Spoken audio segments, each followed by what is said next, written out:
5 reasons people do not buy the whole Russian hacking scandal.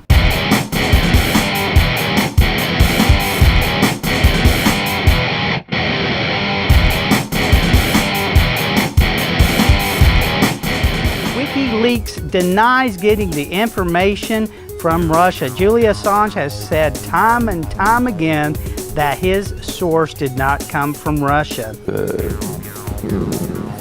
Circumstantial evidence that some Russian was involved, or someone who wanted to make it look like a Russian was involved with these other media organizations. That's not the case for the material that we released.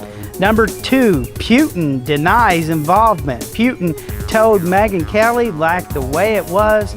This type of disinformation campaign is intentionally difficult to find hardcore proof of. It's other factors. And what the experts say is that this couldn't have been faked, that it's not one factor, that it's 100 factors that point to Russia. They say it's the forensics, it's the digital fingerprints, it's the IP addresses, the malware, the encryption keys, the specific pieces of code, that all of them point to Russia, and none of them points to anyone other than Russia.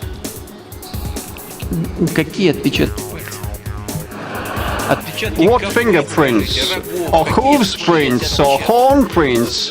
What are you talking about? IP addresses, they can be invented. You know, there are very many specialists that can invent or fix it up. You know, a kid of yours can send it. Your girl that is 3-year-old can perpetrate such an attack. He said even a 3-year-old could have hacked. I don't know if that says anything about our defense. Democrats are so quick to hide what was in the emails that were hacked. It's amazing that the Democrats are wanting to cover up everything, from even calling anything about the emails as fake news. And it seems suspicious when someone is guilty, they want to hide their sin. 4, the Cold War is over. You know, and what in the world does Putin gain by getting our emails? What in the world does Russia gain by having John Podesta emails? Even Hillary has said they're worthless. So what's the crime? Democrats were hurt more than Republicans. That's right, Bernie Sanders supporters were hurt. And this is the biggest sign of sexism that has ever been plagued in an election. DNC Debbie Wasserman Schultz was trying to get a female in so bad that she did everything, even discriminating against Bernie Sanders as though it was the dominant sex. If anybody wants to scream sexism in this case, Bernie Sanders has a right. My belief on this Russian hacking scandal is if Russia did hack it, I don't believe it came from the Russian government. I would believe that it came from the capitalistic part of Russia.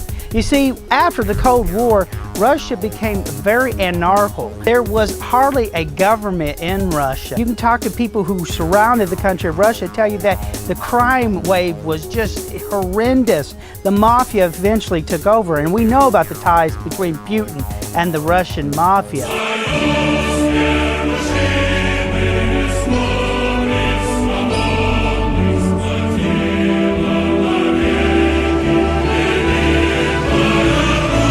But what has happened is because of this anarchy, a lot of defense weapons, a lot of things were sold across the United States, across to the borders below the United States, across to China. All these places where Russian former military people that were making money had to make money through the capitalistic way because the Red had fallen, the Red government had failed. So my belief is if a Russian hacker did get into this, he was on his own, and that he sold the information to the highest bidder. Perhaps maybe WikiLeaks? We don't know.